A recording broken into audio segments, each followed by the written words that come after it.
It's 2 a.m. in the morning, and yes, there are some strange things happening to Football Manager 24 in the wee hours of the night, and I think you guys might want to find out more. I haven't done a review on FM24 yet. I plan to at some stage, but for now, this information might be useful.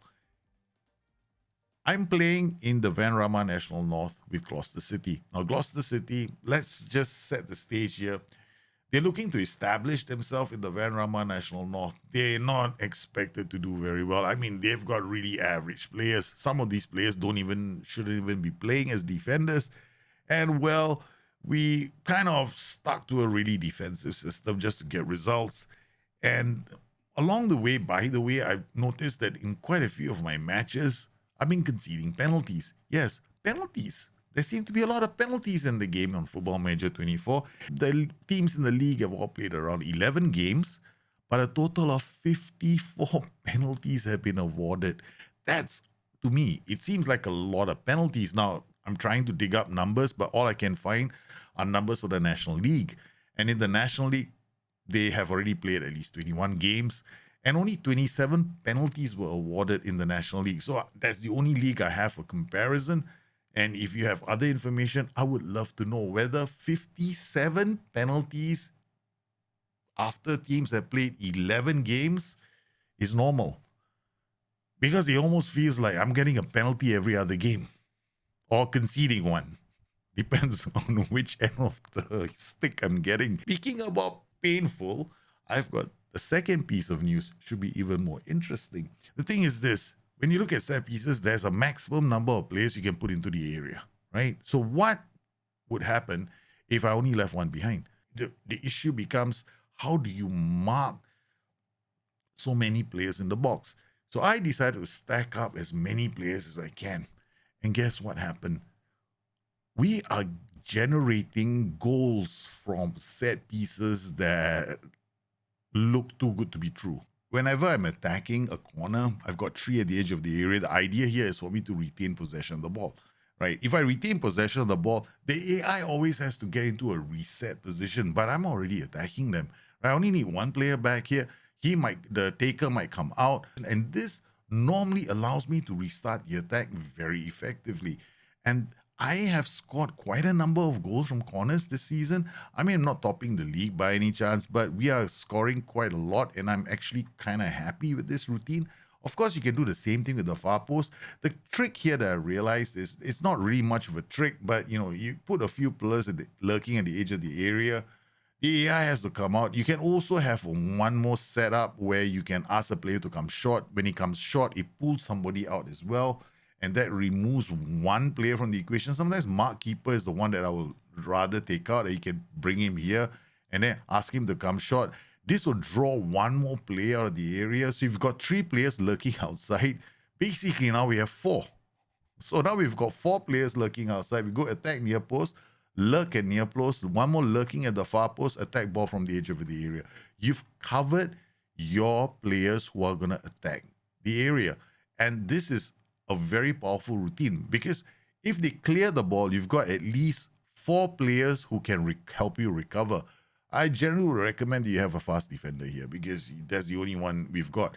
But this is not the routine that's crazy. It is going to be the free kicks, which are wide as well. So when I'm doing a wide free kick, I only have one fella staying back. I've got 3 at the edge of the area, and we've got the rest attacking.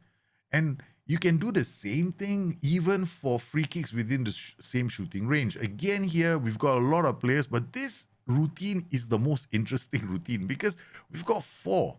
Here, it's always free kicks within shooting range. They don't mention if it's an indirect or a direct free kick.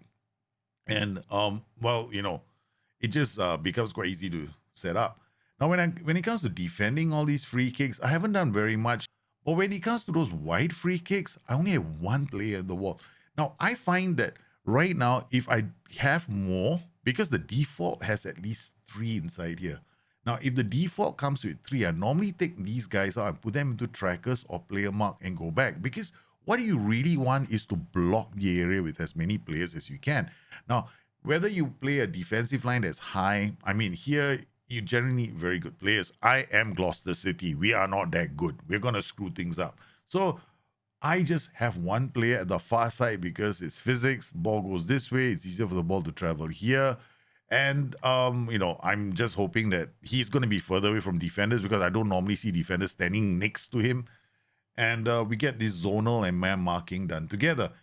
When it comes to the free kicks from deep, same thing. We don't have any blockers because we don't really need blockers. We have a lot of zonal players because here, once the reset happens, which will happen when you regain possession of the ball, you don't want too many players swapping positions. So I get go back. I give the players a lot of go backs and just have only 4 players man marking, which is more than enough. I think 3 would be nice, but here again, these are going to be trackers. They're going to be worried about those guys near the edge of the area. So we've got all the B3s here. So this guy's a tracker here, and this guy's also a tracker. So we've got trackers in the right areas. So I found that these routines are working really nicely. I'm not saying that these are the best routines in the game. What I'm discovered so far is that the AI doesn't seem to reset itself from a corner or a free kick particularly well. Now, it works both ways. Sometimes your team, when they're defending, they don't reset properly, especially from corners. You're going to concede a lot of strange-looking goals from corners. If it's not the goalkeeper screwing things up, it might be one of your defenders thinking it's time for coffee and tea. So I would think that, yeah, it's a kind of a level playing field. Is it a match engine bug? That's what I say. I mean, some of us might think it is. I mean, for me, if it's exploitable, it becomes a bug, right? So if I can keep repeating this over and over again, then it is a serious bug, which is the reason why I'm doing this video. Yes, sharing is caring if you're daring. Now, I'm going to put this out, and if anybody finds that it's giving them extraordinary performances, please let me know in the comments below. We'll put it together. I'll send it into SI and say, guys, we have an issue. Yes, they're not defending set pieces effectively, and this could be the reason why. And then SI has, they see something and they might be able to address it. So once again, I want to thank everybody for watching this video that was made at 2:30 in the morning. It's now 2:45 in the morning.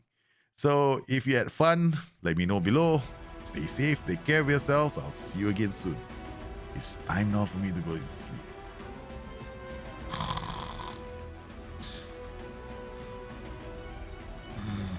Stop recording. Stop recording button. There you are.